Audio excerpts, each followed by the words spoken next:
Beralih ke informasi selanjutnya pemirsa, anggota Komisi 6 DPR RI Rieke Diah Pitaloka memberi kuliah umum Pancasila di Auditorium Universitas Jember Kamis sore kemarin. Legislator yang juga artis drama televisi kawakan era 2000-an itu mengajak para sivitas akademika untuk proaktif mengamankan data negara yang rentan akan manipulasi dan penyalahgunaan.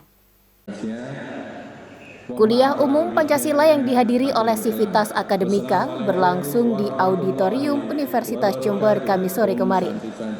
Bertindak sebagai pemateri utama, anggota Komisi 6 DPR RI Rieke Diah Pitaloka berbicara banyak hal yang terkait dengan Pancasila yang tidak hanya sebagai jargon belaka, namun juga amalia dalam kehidupan berbangsa dan bernegara. Legislator yang juga merupakan aktris drama televisi kawakan era 2000-an itu juga turut menyampaikan keresahannya terkait data warga negara. Elemen yang rentan manipulasi dan penyalahgunaan oleh oknum sindikat itu menjadi satu sorotan utama dalam kuliah umum kali ini. Rieke lantas mencontohkan terdapat sekitar 52 juta penerima bantuan sosial fiktif dari kasus sindikat data negara tersebut, mengakibatkan kerugian negara yang amat besar yang akan terus bertambah apabila dikaitkan dengan implikasi ketidakakuratan data negara pada kasus lainnya. Maka dari itu, Rieke mengajak para sivitas akademika kampus agar turut mengamankan data negara dari para sindikat sebagai wujud amalia Pancasila. Selain mengembalikan hak kepada warga yang sepantasnya, sinergi pemerintah dengan kampus diharapkan mampu menghindarkan negara dari kerugian yang lebih besar.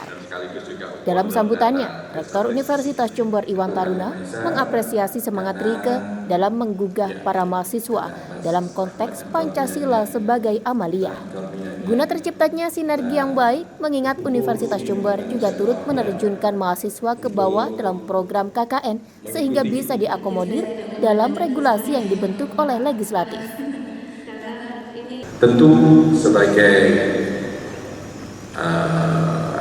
legislatif ya, tugasnya di bidang legislatif dalam penyusunan undang-undang tidak lepas dari bagaimana peraturan-peraturan yang disusun itu harus mencerminkan nilai-nilai Pancasila. Dari sisi DPR RI, Rieke menjelaskan saat ini pihaknya tengah membahas rancangan peraturan pemerintah atau RPP tentang penyelenggaraan pemerintah daerah berbasis data desa atau kelurahan presisi. Pemeran Oneng dalam drama televisi Bajai Bajuri itu berharap produk hukum yang tengah digodok nantinya akan menjadi modal penting membangun data dan informasi yang valid mengenai kondisi desa dan kelurahan, di mana masyarakat menggantungkan nasib. Karena kami menyadari data itu penting. Di balik angka dalam data negara ada nasib dan nyawa jutaan rakyat yang dipertaruhkan. Dan sudah masuk era desentralisasi otonomi daerah, tentu kita memberikan dukungan penuh terhadap hal ini Kemendagri, Kemendes, dan semua terkait untuk memperjuangkan disahkannya RPP tentang sistem penyelenggaraan pemerintah daerah berbasis data desa kelurahan presisi. Dan yang kedua adalah turunan dari Undang-Undang Sisnas Iptek pasal 7, Undang-Undang 11 2019 tentang Sistem Nasional Ilmu Pengetahuan dan Teknologi.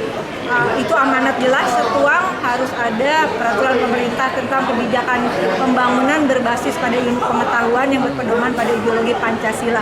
Maksudnya bukan hafal Pancasila, bagaimana Pancasila dengan ilmu pengetahuan itu bisa mengakhiri kemiskinan, pembodohan, dan bisa mewujudkan kesejahteraan sosial secara pasti, terencana, tepat sasaran, terukur.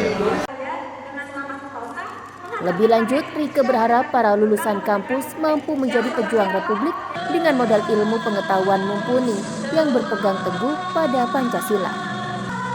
Anas Hidayat, News FTV Jember melaporkan.